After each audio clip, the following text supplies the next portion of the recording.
Meus pais não gritaram, não discutiram, nem olharam envergonhados. Sentaram-se à minha frente e disseram calmamente que aumentariam meu aluguel se eu não me tornasse a babá não remunerada da minha irmã. 4 horas todas as noites, 2 finais de semana por mês. Eles chamavam de ajudar a família. Eu chamava de coerção disfarçada de obrigação. A maioria das pessoas desmorona quando os próprios pais as encurralam assim. Eu? Algo dentro de mim se cristalizou. Quieto, frio, definitivo. Eles pensaram que eu cederia como sempre fizera. Não faziam ideia de que eu já estava planejando minha saída ou do que descobri na noite anterior. Meu nome é Chloe Bennet. Durante a maior parte da minha vida adulta, acreditei ter construído distância suficiente da família para respirar. Não escapar, apenas espaço para sentir que minhas escolhas eram minhas. 6 anos atrás, me mudei para um pequeno apartamento dos meus pais nos subúrbios de Connecticut.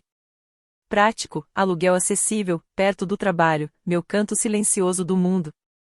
Fornei aos poucos, uma poltrona perto da janela, o tapete macio que guardei para o espelho antigo que achei em uma feira de fim de semana. Não era glamouroso, mas era meu. Pelo menos, eu pensava que era. Crescendo, minha família sempre parecia calorosa e funcional, fotos de feriados alinhadas no corredor, suéteres combinando no Natal. Minha mãe insistia que tradição era mais importante que conveniência. Mas por trás dessa imagem perfeita havia uma hierarquia silenciosa. Serena, minha irmã mais velha, era o centro do universo. Ela precisava de mais apoio, atenção, compreensão.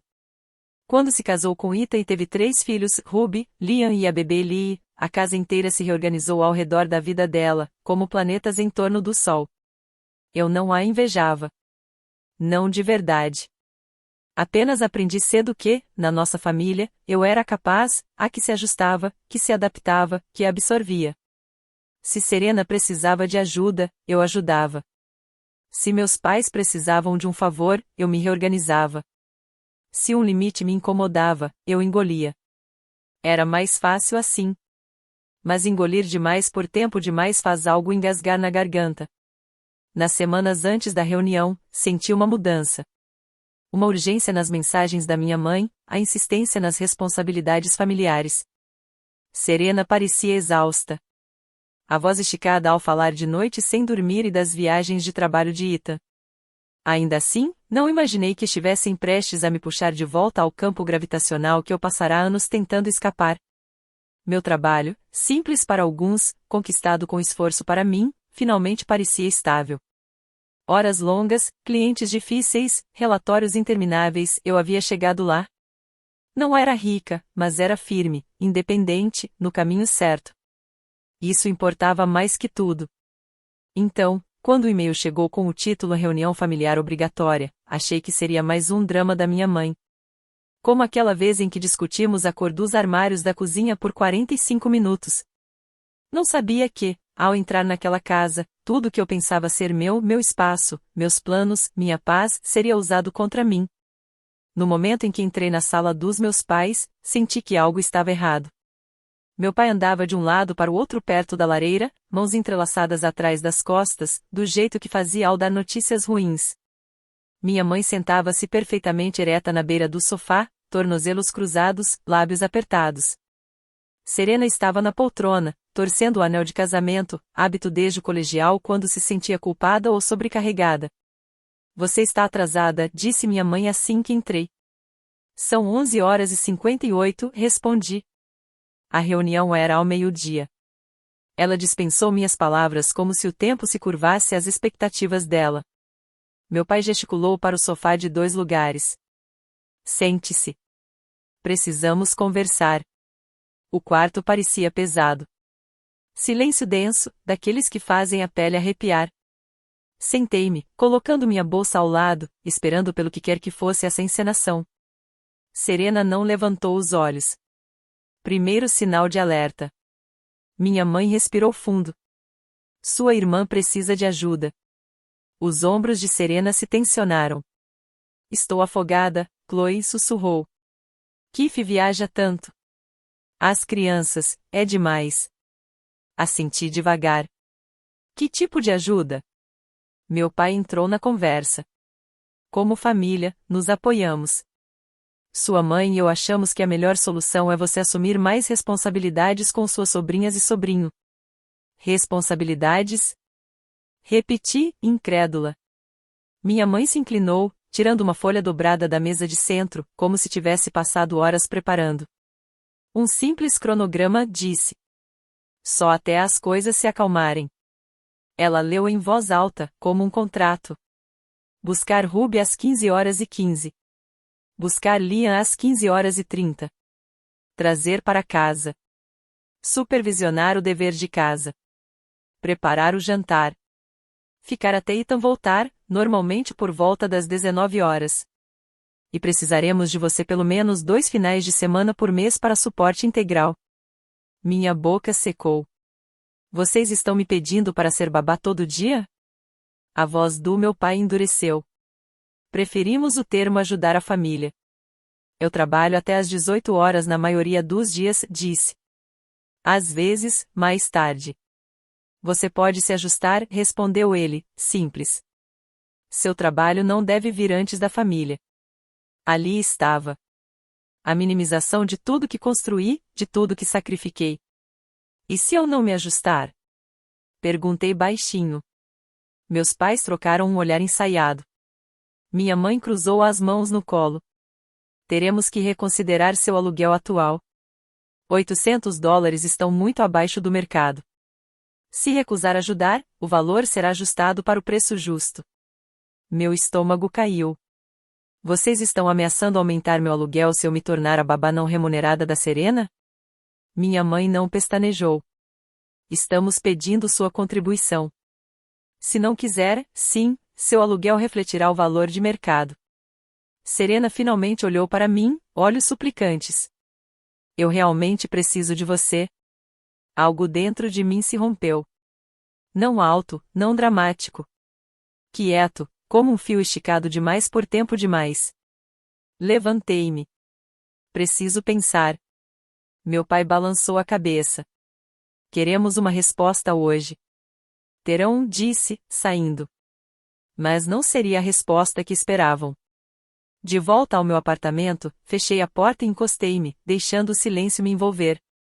As vozes dos meus pais ainda ecoavam na minha cabeça, calmas, certas, autoritárias, como se já tivessem decidido minha vida por mim.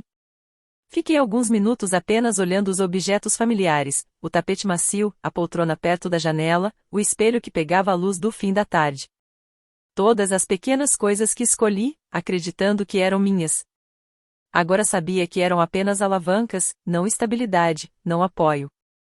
Alavancas. A realização queimou.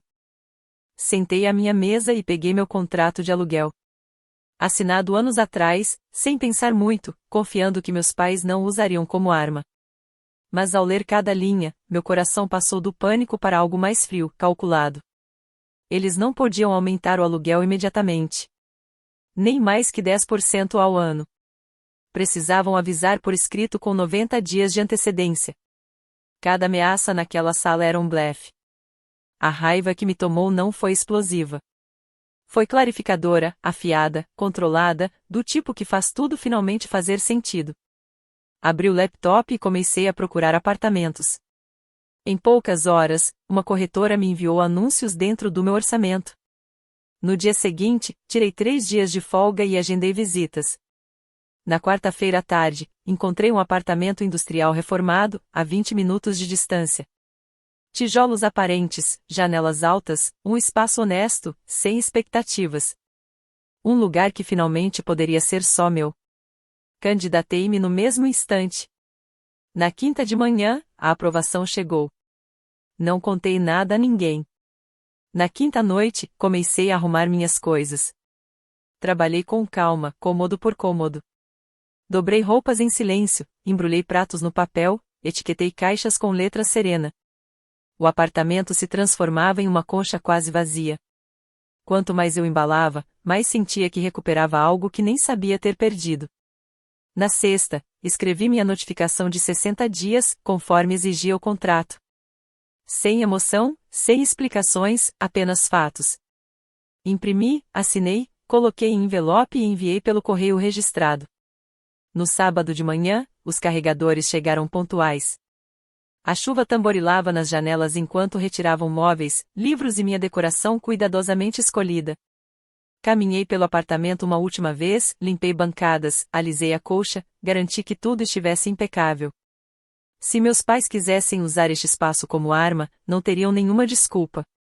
Quando a última caixa saiu, coloquei as chaves no balcão, saí, trancando a porta, e as deslizei pela caixa de correio. Quando meus pais perceberam o que acontecia, eu já havia partido. Meu telefone piscou antes mesmo de eu terminar de desempacotar a primeira caixa no novo apartamento. 10 chamadas perdidas, depois 16, depois 23. Ícones de voicemail empilhados como sinais de alerta. Não toquei para ouvir. Não precisava ouvir o pânico contido da minha mãe ou a raiva disfarçada de autoridade do meu pai para saber o que diriam. Eles foram ao apartamento. Encontraram-no vazio. Entraram em pânico. No domingo à tarde, bloqueei seus números. O silêncio que se seguiu não era de paz, ainda não, mas era meu. Na terça de manhã, chegou uma carta registrada no meu escritório. Eles haviam rastreado meu local de trabalho. Meu peito apertou ao abri-la. Esperava ameaças, esperava culpa. Era os dois. Um pedido para que eu voltasse imediatamente para discutir a situação familiar, seguido de uma menção vaga a possíveis medidas legais caso eu não respondesse. Levei a carta direto ao escritório de Richard Cole. Ele leu uma vez, suspirou, leu novamente, devagar, do jeito que advogados fazem quando algo é ridículo e previsível. Eles não têm caso, disse. Já imaginei, mas estão escalando, então vamos responder. 2 dias depois, uma carta dele foi enviada, advertência medida, todas as comunicações devem passar por ele, qualquer tentativa de assédio ou retaliação seria documentada, e nenhuma ação legal contra mim tinha fundamento. E assim, as ligações cessaram. O silêncio, desta vez, era deles, não meu. Mas o caos tem uma maneira de infiltrar-se. 1 semana e meia depois, minha tia Verônica ligou. Fiquei olhando a tela antes de atender. Eles estão pirando, disse antes que eu falasse. Sua mãe está furiosa. Seu pai está, não sei. Envergonhado, confuso. Ambos? Não disse nada. Não devia explicações. Contrataram uma babá, acrescentou, baixinho. Está custando dinheiro de verdade. Lá estava. O caos, a consequência. Mas a história não tinha acabado. 2 semanas depois, Richard me chamou ao escritório. Seus pais solicitaram uma mediação, disse. Parece que também contrataram um advogado. Claro que sim, pensei. Meus pais eram do tipo que odiava perder mais do que valorizar estar certo. Poderia ter recusado, mas queria tudo registrado. Queria a verdade exposta, não só na minha memória, mas em uma sala onde ninguém pudesse reescrevê-la depois. A mediação foi marcada para uma manhã fria de novembro, em um centro empresarial próximo ao centro. Cheguei cedo, terno azul marinho, cabelo preso, mãos firmes. Richard caminhava ao meu lado com a confiança calma de quem lidou com disputas familiares muito piores. Dentro da sala, meus pais sentaram-se de um lado da longa mesa, ao lado da advogada Patrícia Winters. O rosto da minha mãe estava pálido. O maxilar do meu pai estava tenso. Nenhum dos dois olhou para mim. O mediador, um homem mais velho chamado Donald Hughes, limpou a garganta e explicou as regras, sem interrupções, linguagem respeitosa.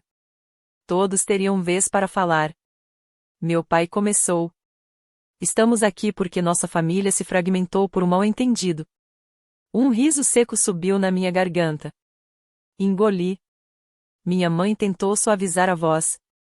Só pedimos que Chloe apoiasse a irmã em um momento difícil. Não esperávamos que ela fugisse. Fugisse, repeti, firme. Eu cumpri os termos legais do meu contrato e me mudei para um novo apartamento. Oferecemos moradia acessível, retrucou meu pai. E em troca? Interrompi. Vocês ameaçaram aumentar meu aluguel se eu não me tornasse a babá não remunerada da minha irmã. Patrícia se inclinou. Meus clientes lamentam como essa conversa soou. Não, disse. Não vamos reescrever. Eles disseram as palavras: aumentaremos seu aluguel se você não ajudar. Disseram calmamente, com orgulho, como se fosse razoável. Os ombros da minha mãe se tensionaram. Estávamos tentando ajudar Serena. E vocês decidiram que minha vida, meu tempo, meu trabalho eram negociáveis, só para que a dela não fosse. Vocês transformaram o aluguel em arma. Usaram o apartamento que cuidei e paguei como alavanca. Não me pediram ajuda. Mandaram que eu devia ajudar. O silêncio se espalhou pela sala, pesado e desconfortável. Até Patrícia parecia sem saber como prosseguir. Richard se inclinou. Minha cliente está disposta a manter um relacionamento, mas somente se os limites forem respeitados. Sem ameaças financeiras, sem obrigações de cuidar de filhos, sem interferência na moradia ou carreira dela. O rosto do meu pai se enrijeceu. Então é isso? Espera que aceitemos essas exigências? Mantive o olhar. Espero que aceitem que sou adulta e que coerção não é família. Os olhos da minha mãe se encheram de raiva e orgulho ferido. Só queríamos que você voltasse para casa. Isso não era sobre casa, disse calmamente. Era sobre controle. Donald interveio suavemente. Vamos focar em uma resolução possível. Mais 30 minutos de idas e vindas, meus pais alternando entre defesa, justificativa e reconhecimento relutante. No fim, concordaram, respeitariam os limites, parariam de usar alavanca financeira, não me pressionariam para cuidar de crianças, e futuras questões seriam tratadas com consentimento, não expectativa. Patrícia redigiu um breve memorando. Todos assinamos. Não tinha força legal, mas era um registro. Uma linha traçada em tinta. Ao reunirmos nossas coisas, minha mãe finalmente me olhou. De verdade. A voz quebrou. Não percebi que você se sentia presa. Não precisava perceber, disse. Eu te disse por anos, de 100 maneiras. Você só nunca ouviu. Meu pai falou por último. E agora, o que acontece? Respirei fundo. Agora vocês lidam com o caos que criaram. Eu vivo minha vida. Richard colocou a mão no meu braço, guiando-me até a porta. O corredor estava silencioso. Meu coração desacelerou a cada passo. Isso não era vitória. Não era vingança. Era retomada. Pela primeira vez, senti-me completamente, inegavelmente livre. A primeira manhã no meu novo apartamento parecia irreal. A luz do sol entrava pelas janelas altas, aquecendo o tijolo aparente, refletindo no vapor do meu café. Pela primeira vez em semanas, meus ombros não estavam tensos. Ninguém esperava que eu consertasse a vida de ninguém. Ninguém cronometrava meu passo pela porta. O silêncio já não pesava mais. Era merecido. O trabalho voltou ao seu ritmo. Sem a constante guerra emocional, meu foco se afunilou. Meu gerente comentou que eu parecia mais leve. Ri. Finalmente entendi o que era não carregar expectativas alheias. Enquanto isso, as consequências do ultimato da minha família caíram exatamente onde deviam. Serena contratou uma babá em tempo integral, qualificada, bem paga. Meus pais ajudaram a cobrir os custos, que, segundo minha tia Verônica, se tornaram um lembrete mensal do momento em que eles passaram dos limites. Não me vangloriei. Nem mesmo em silêncio. Mas havia uma certa simetria poética em vê-los assumir a responsabilidade que tentaram jogar sobre mim. Quando finalmente encontrei Serena para um café, a conversa voltou a ser humana. Sem manipulação, sem desespero. Duas irmãs tentando reconstruir algo honesto. Não me ofereci para cuidar das crianças. Ela não pediu. Só isso mostrava o quanto as coisas haviam mudado. O jantar com meus pais aconteceu semanas depois, em um restaurante neutro. Estranho no início, mas civil, cuidadoso, quase frágil. Perguntaram sobre meu apartamento novo, meu trabalho, minha rotina. Respondi com a confiança de quem finalmente entende seu próprio valor.